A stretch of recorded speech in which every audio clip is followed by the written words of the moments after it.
Bonjour à toutes et à tous, je suis Larry Harari et je suis très heureux de vous accueillir dans mon premier épisode du podcast Unshakable, mon podcast bimensuel consacré aux sujets tels que la jeunesse, l'entrepreneuriat, la culture, bref, les thèmes parmi les plus importants de notre époque que je souhaite vous présenter, vous décrypter selon mon point de vue. Alors, je pense que pour ce premier épisode, il est plus que pertinent de vous raconter qui je suis, d'où je viens et également où je vais.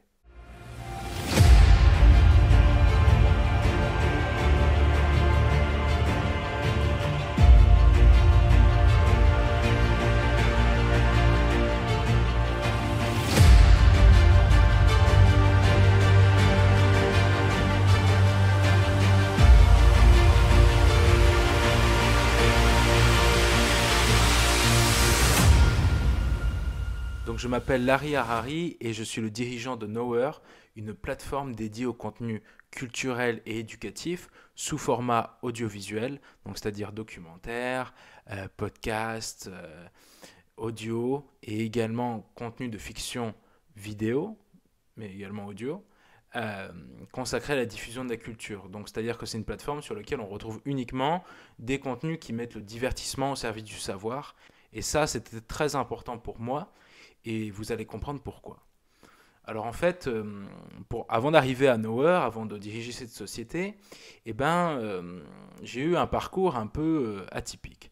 C'est-à-dire que moi, je suis né en France, donc là je vous parle, je suis également en France. Mais quand j'étais enfant, j'ai déménagé vers l'âge de 8 ans en Belgique, où j'ai vécu jusqu'à mes 17 ans. Donc j'ai eu pendant 9 ans une vie d'expatrié français. Et je revenais assez rarement sur le sol national, quoi. Il est passé parfois plusieurs années sans que je revienne en France.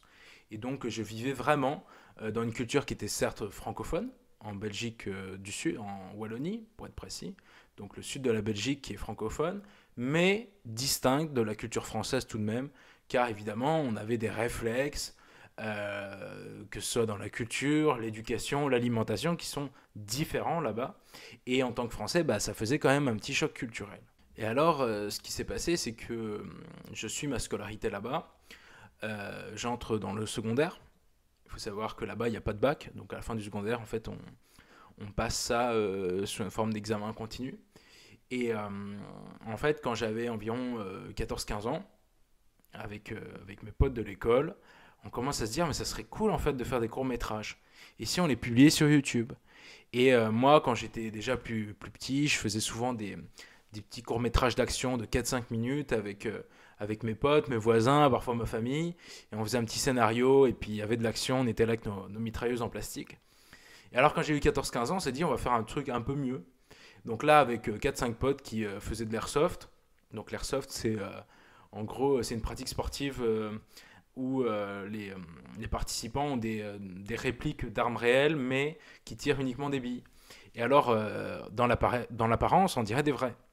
Et donc on s'est dit, on va faire un petit film d'action, on va aller dans la forêt près du centre commercial, et on va aller faire un film d'action de 4-5 minutes qui s'appelait L'Esprit Vaudou. Et alors là, en fait, on avait le chef des méchants qui se baladait avec sa machette dans la forêt, et on avait un commando chargé de l'éliminer. Alors, je vous dis pas, le film fut un désastre audiovisuel absolu. Gros brouillage auditif dû aux voitures à l'autoroute qui passait à 300 mètres. Également, la vieille caméra qu'on avait à 120 balles. L'image toute pourrie, le son pourri, le scénario, on comprend rien. Mais c'était mon premier, on va dire, court-métrage un peu plus ambitieux parce que j'avais ramené des gens de l'extérieur et tout ça. Et là, je me dis, je vais pas en rester là quand même. C'est trop. Ça correspond pas à la vision que j'avais des choses. Et je me suis dit, il faut recommencer. Mais alors, j'ai commencé à travailler un peu plus le scénario, à trouver d'autres gens pour m'aider, peut-être un peu plus créatif. Et progressivement, on va créer une web série dédiée au XVIIIe siècle avec un savant fou qui s'appelait Didier da Vinci et qui était en quête de, de découvertes paléontologiques. Et au XVIIIe siècle, les découvertes paléontologiques, c'était encore tabou.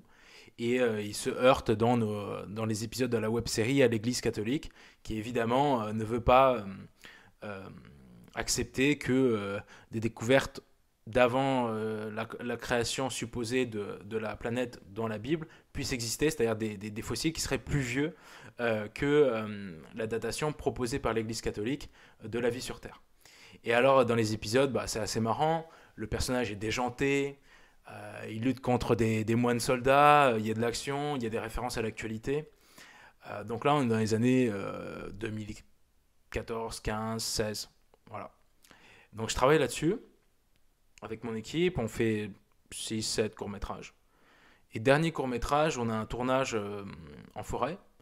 Et sur le chemin du retour, je me retrouve à devoir trimballer tout l'équipement, tout le matos.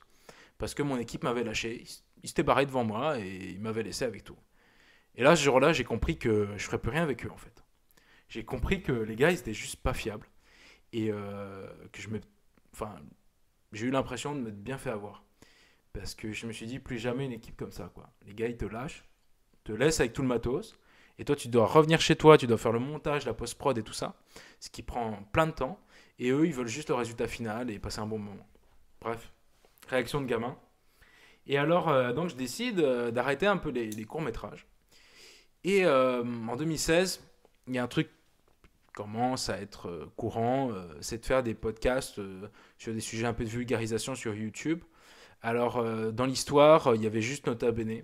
Donc, c'était lui le premier à faire ça. Il y avait peut-être 2 ou 3 YouTubeurs, mais c'était encore assez peu courant. Et je me dis, bah écoute, je vais faire ça aussi. Je vais faire des podcasts sur l'histoire. Donc, 10, 15 minutes de vidéo, je présente un sujet et j'essaye de transmettre la connaissance comme ça. Je commence, premier épisode, l'histoire de l'école. Voilà, ça fera quelques centaines de vues, au terme quelques milliers. Et ensuite, j'enchaîne les podcasts, je commence à faire des interviews, un documentaire sur la guerre en dentelle qui durait 1 heure. Donc c'est la guerre au XVIIIe siècle. J'interviewe un historien en Belgique. Bref, c'est de plus en plus construit, c'est de plus en plus travaillé. La mise en scène également, le montage, avec de la musique, des images en haute définition et tout ça. Et en fait, je fais ça en parallèle de mes études. Voilà, je suis revenu en France à 18 ans. Je commence une licence en AES. Donc, pour ceux qui ne savent pas, AES, c'est droit, économie, il y a un peu de sociaux, un peu d'histoire également. C'est une licence, en fait, moi, elle était de droit officiellement, mais orientation AES, ça veut dire administration économique et sociale. Donc, en parallèle de cette licence, moi, je fais de la création de contenu. Et en fait, en 2018, ce qui se passe, c'est que je me rends compte que bah, voilà, j'ai fait quand même déjà quelques collaborations en vidéo et tout. Mais j'arrive pas à comprendre pourquoi, alors que ça fait 2 ans que je produis du contenu de façon régulière, je décolle pas sur YouTube. Voilà. Je trouve. Je décolle pas. Je comprends pas. Donc je me dis, ce problème que j'ai, il y a sûrement d'autres YouTubeurs qui l'ont. J'en connaissais déjà 2, 3 et je savais que ouais, le problème était récurrent. On crée du contenu, mais on n'arrive pas à percer, quoi. Et alors là, je décide de fonder un label, le label Hérodote.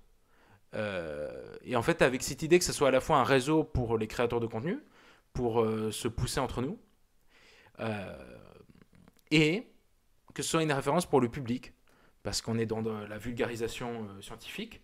Donc, il fallait qu'on puisse certifier au public que les vidéos produites par les membres de ce label, bah, justement, seraient labellisées. Voilà.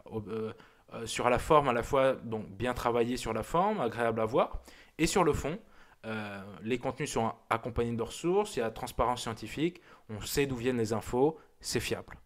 Alors donc, je me lance dans cette idée de label qui deviendra 1 an et demi après, à peu près, une association loi 1901, dans laquelle je suis resté trésorier à peu près 2 ans.